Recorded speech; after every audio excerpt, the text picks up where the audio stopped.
Baik, Assalamualaikum warahmatullahi wabarakatuh. Perkenalkan, kami dari kelompok 5 dari kelas PKN kelas 81 dengan Bapak dosen pengampu mata kuliah, Bapak Khairul Anam. Pada kesempatan kali ini, kami dari kelompok 5 yang beranggotakan, saya Wulan Aprilia Rahmawardani dengan NIM 232310101035 dan rekan saya. Saya Ulfia Khorin Sabisanti dengan NIM 2302101020076. Saya Dwi Sandra Maharani dari NIM 230210102016.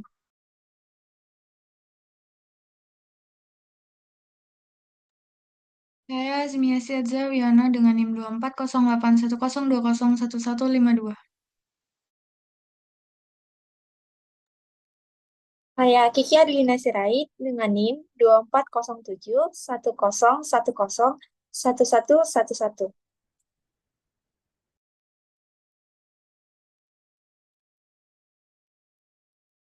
Saya Heliani Dwika Rindu Agustin dengan NIM 240910201013.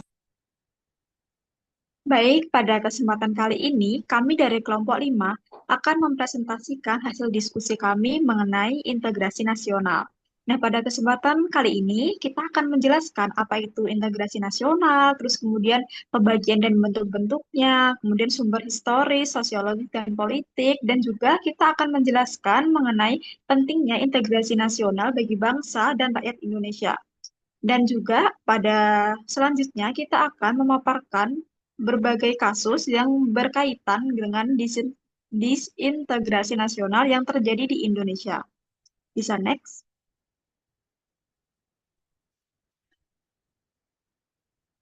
Nah, pada kesempatan kali ini saya akan menjelaskan mengenai makna dari integrasi nasional. Nah, makna dari integrasi nasional ini mengenai makna dari integrasi nasional secara etimologi yaitu integrasi nasional dalam bahasa Inggris adalah national integration. Integration sendiri berarti kesempurnaan atau keseluruhan. Kata ini berasal dari bahasa Latin, yaitu bahasa integer yang berarti utuh atau menyeluruh. Berdasarkan arti tersebut, integrasi dapat diartikan sebagai pembaruan hingga menjadi kesatuan yang utuh atau bulat. Kemudian, integrasi juga berasal dari kata nation, yang artinya bangsa sebagai bentuk persekutuan dari orang-orang yang berbeda latar belakangnya, namun berada dalam suatu wilayah dan di bawah satu kekuasaan politik yang sama. Kemudian, pengertian dari integrasi nasional secara terminologi, yaitu integrasi nasional memiliki keragaman pengertian, namun sesuai dengan sudut pandang para ahli. Namun demikian, kita dapat menemukan titik kesamaannya bahwa integrasi nasional memiliki arti penyatuan, pembauran, keterpaduan sebagai kebulatan dari unsur atau aspek-aspeknya. Next.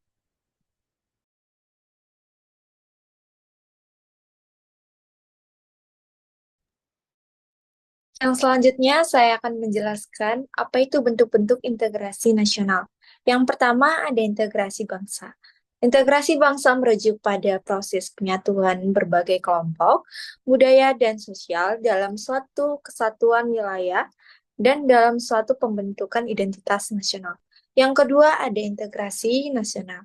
Integrasi nasional merujuk pada masalah pembentukan wewenang kekuasaan nasional pusat di atas unit-unit sosial yang lebih kecil yang beranggotakan kelompok sosial budaya masyarakat tertentu. Yang selanjutnya ada integrasi nilai. Integrasi nilai merujuk pada adanya konsensus terhadap nilai-nilai minimum yang diperlukan dalam memelihara tertib sosial. Yang selanjutnya ada integrasi elit massa. Integrasi elit massa merujuk pada masalah perhubungan antara pemerintah dengan yang diperintah, mendekatkan perbedaan-perbedaan mengenai aspirasi dan nilai pada kelompok elit dan massa. Yang selanjutnya atau yang terakhir ada integrasi tingkah laku atau yang dapat disebut perilaku integratif. Integrasi tingkah laku atau perilaku integratif merujuk pada penciptaan tingkah laku yang berintegrasi dan yang diterima demi mencapai tujuan bersama. Yang selanjutnya akan dijelaskan oleh rekan saya.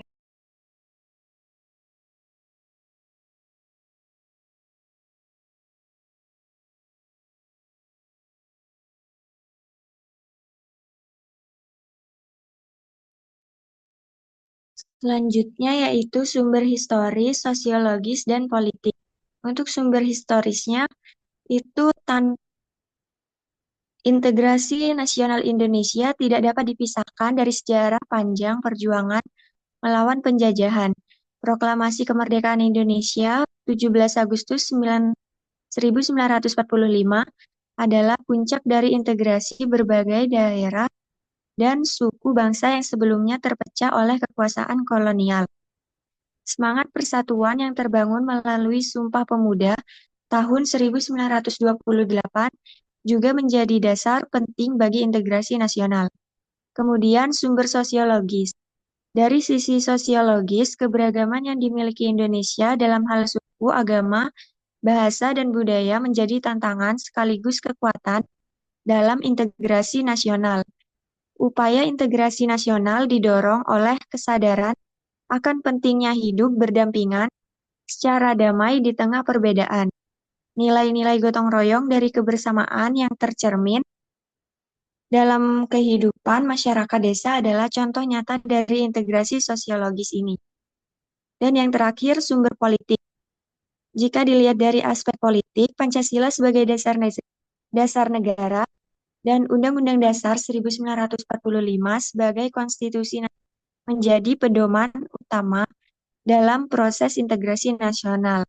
Sistem pemerintahan yang menjunjung tinggi persatuan dalam kebinekaan, serta kebijakan yang menjamin hak-hak daerah dalam bingkai otonomi daerah, juga merupakan bagian dari upaya untuk menjaga integrasi nasional secara politis.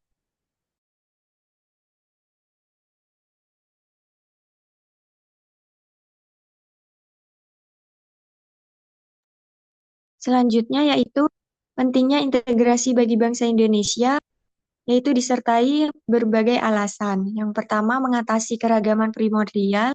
Kedua, membangun identitas nasional. Yang ketiga, mencegah konflik dan disintegrasi. Yang keempat, memperkuat pemerintahan yang legitimate. Dan yang terakhir, membangun kesetiaan nasional. Selanjutnya akan dibahas oleh rekan.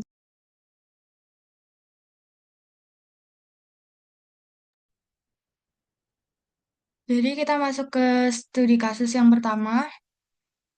Di berita pertama, dengan judul 5 anggota UPM ditangkap di Puncak Jaya, 1 tewas, Wilfred Siagian.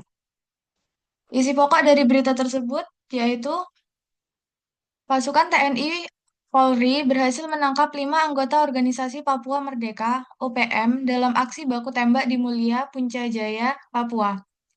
Baku tembak terjadi pada Senin 17 Maret 2014 siang.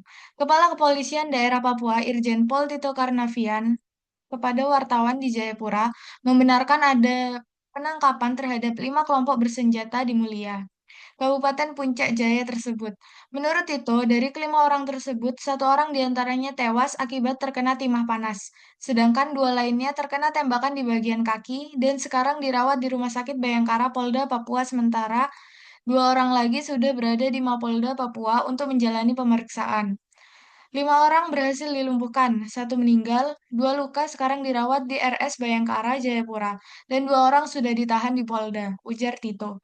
Tito menjelaskan, penangkapan terhadap 5 orang anggota kelompok kriminal bersenjata itu berawal ketika gabungan aparat TNI sedang melakukan patroli di daerah Mulia, Kabupaten Puncak. Di tengah perjalanan, tiba-tiba kelompok kriminal bersenjata melakukan perlawanan terhadap pasukan TNI Polri, sehingga terjadi baku tembak yang menyebabkan 3 orang kena tembakan, 1 diantaranya meninggal. Saat terjadi aksi baku tembak, 3 orang dari kelompok OPM kena tembakan, 1 diantaranya meninggal, sementara 2 orang lainnya berhasil diamankan ketika hendak melarikan diri, ungkap Tito.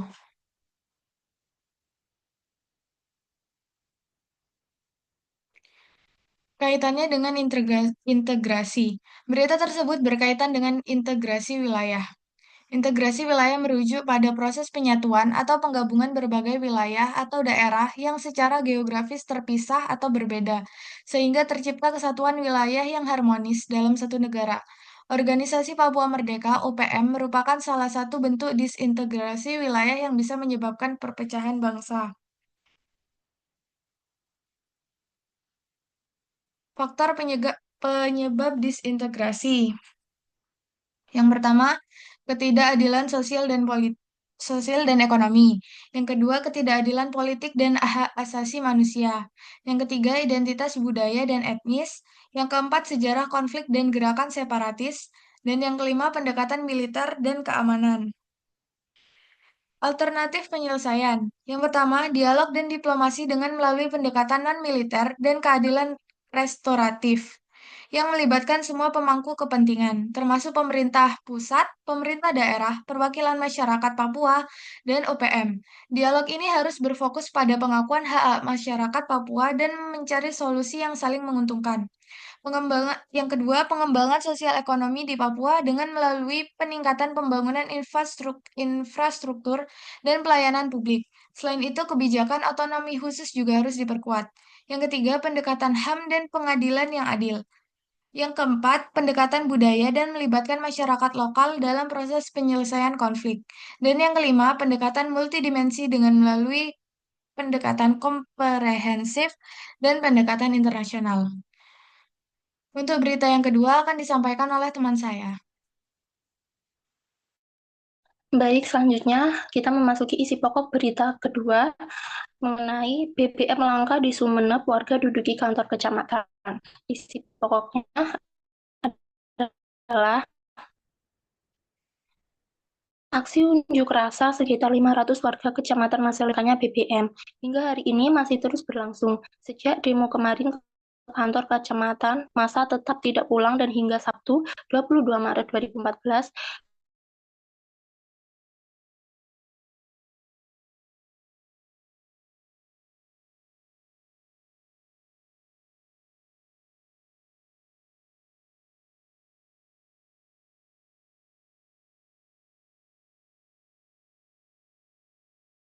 disegel rakyat. Kami sudah muak dengan kantor ini. Sebelumnya di kantor ini kami sudah ada kesepakatan yang ditandatangani Forpimka dan Subagian. Jika harga eceran BBM di luar APMS 7.000 tapi masih 15.000 per liter.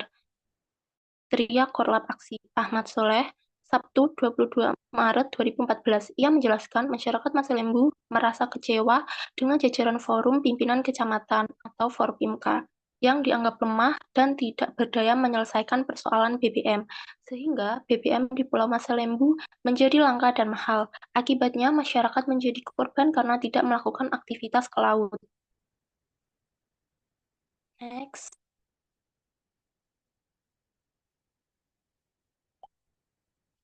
Kemudian kaitannya dengan jenis integrasi.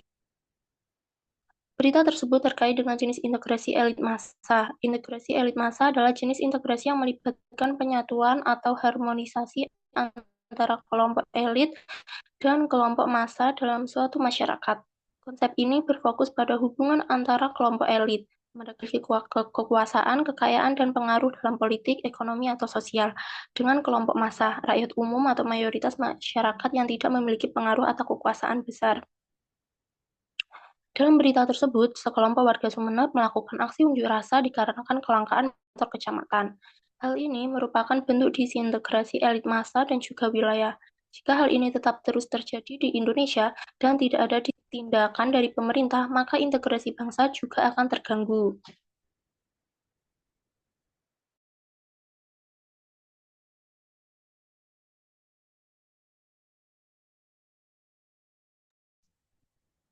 Oke, selanjutnya masuk ke faktor penyebab disintegrasi dari berita yang kedua. Di sini ada 6 faktor penyebabnya. Yang pertama yaitu adalah ketimpangan distribusi sumber daya yang nantinya akan menyebabkan adanya suatu demo. Contohnya itu demo BBM yang ada di Sumeneb.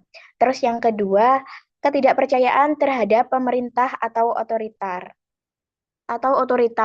Jadi, ketidakpercayaan ini itu biasanya timbul karena kurangnya komunikasi ataupun kurangnya ketransparan dalam penyaluran BBM itu tadi. Yang ketiga, adanya kegagalan pemerintah dalam memberikan pelayanan publik. Hal ini dibuktikan dengan para warga, para massa itu melakukan demo di depan kantor kecamatan dikarenakan masalah BBM. Yang keempat, ketidakadilan sosial dan ekonomi. Yang kelima, tindakan kolektif yang dipicu oleh krisis ekonomi. Yang keenam, minimnya komunikasi dan transparansi dari pihak yang berwenang. Terus ada alternatif penyelesaian. Yang pertama, perbaikan distribusi BBM. Yang kedua, pengawasan dan penindakan terhadap penimbunan. Hal ini harus ditindak tegas oleh pemerintah karena kan selalu selalu saja pasti ada beberapa oknum-oknum yang melakukan penimbunan bahan bakar yang nantinya itu akan dijual dengan harga yang relatif mahal. Terus yang ketiga, diversifikasi sumber energi. Maksudnya itu pemerintah itu mendorong agar nantinya itu kita tidak hanya terpacu pada BBM saja. Jadi harus ada pengembangan jenis-jenis sumber daya yang lebih terbarukan. Terus yang keempat, peningkatan infrastruktur penyimpanan BBM. Yang kelima, komunikasi yang transparan dan tepat waktu, agar tidak terjadi kekecewaan dari para massa. Terus yang terakhir, adanya program subsidi tepat sasaran. Hal ini dimaksudkan agar BBM subsidi itu tepat sasaran kepada masyarakat yang memang membutuhkan, seperti para nelayan dan lain sebagainya. Nah, berdasarkan paparan informasi tadi itu dapat disimpulkan bahwa integrasi nasional itu merupakan suatu proses mempersatukan bagian-bagian unsur atau elemen yang terpisah dari masyarakat menjadi satu kesatuan yang lebih bulat, sehingga menjadi satu nation atau bangsa. Nah, jenis-jenis integrasi itu ada 5. Yang pertama ada integrasi bangsa, integrasi wilayah, integrasi nilai, integrasi elit massa, dan yang terakhir yaitu adalah integrasi tingkah laku atau perilaku integratif. Dimensi integrasi itu mencakup integrasi vertikal dan juga horizontal, sedangkan aspek integrasi itu meliputi aspek politik, ekonomi, sosial, dan juga budaya. Integrasi berkebalikan dengan disintegrasi. Jika integrasi menyiratkan adanya keterpaduan, kesatuan, dan kesepakatan atau konsensus, disintegrasi menyiratkan adanya keterpecahan, pertentangan, dan juga konflik. Sekian saya kembalikan ke moderator.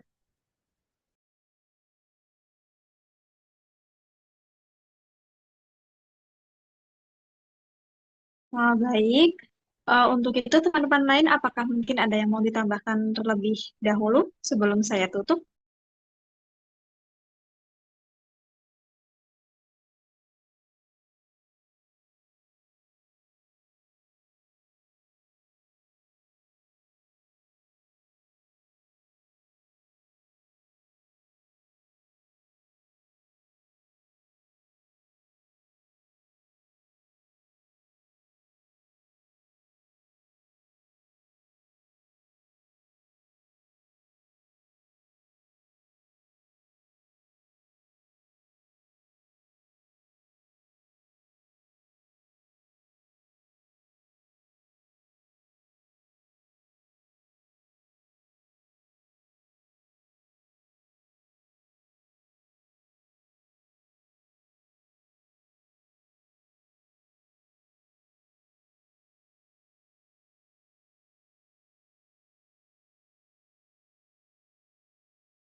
Baik, mungkin dari teman-teman tidak ada yang mau ditambahkan. Izinkan saya sedikit menambahkan mengenai jenis-jenis dari integrasi nasional tadi. Mungkin saya akan menambahkan bahwa jenis-jenis integrasi nasional itu menurut Suroyo 2002 itu ada yang pertama integrasi politik. Nah, dari integrasi politik ini dibagi menjadi dua, yaitu dimensi vertikal dan horizontal. Maksud dari vertikal ini Maksudnya itu vertikal menyangkut hubungan elit dan massa, baik antara elit politik dengan massa pengikut. Sedangkan yang dimensi horizontal itu mengenai berkaitan dengan masalah teritorial, yaitu antara daerah, antar suku, umat, dan golongan masyarakat. Kemudian yaitu yang kedua yaitu ada tambahan integrasi ekonomi. Maksud dari integrasi ekonomi sendiri yaitu terjadinya saling ketergantungan antar daerah dalam upaya memenuhi kebutuhan hidup rakyat. Sehingga dengan adanya saling ketergantungan tersebut menjadikan wilayah dan orang-orang dari berbagai latar belakang yang berbeda akan mengadakan kerjasama yang saling menguntungkan dan sinergis. Kemudian yang ketiga yaitu jenis dari integrasi sosial budaya. Maksud dari integrasi sosial budaya ini yaitu proses penyesuaian unsur-unsur yang berbeda dalam masyarakat sehingga menjadi satu kesatuan. Nah, unsur-unsur yang berbeda ini seperti ras, etnis, agama, bahasa, kebiasaan, sistem nilai maupun yang lainnya. Nah, sekian dari kelompok 5. Saya mewakili kelompok 5 ingin meminta maaf apabila masih terdapat kekurangan ataupun terdapat kesalahan dalam tutur kata yang kami ucapkan. Untuk itu, kami memohon maaf yang sebesar-besarnya. Sekian, terima kasih. Saya akhiri. Wassalamualaikum warahmatullahi wabarakatuh.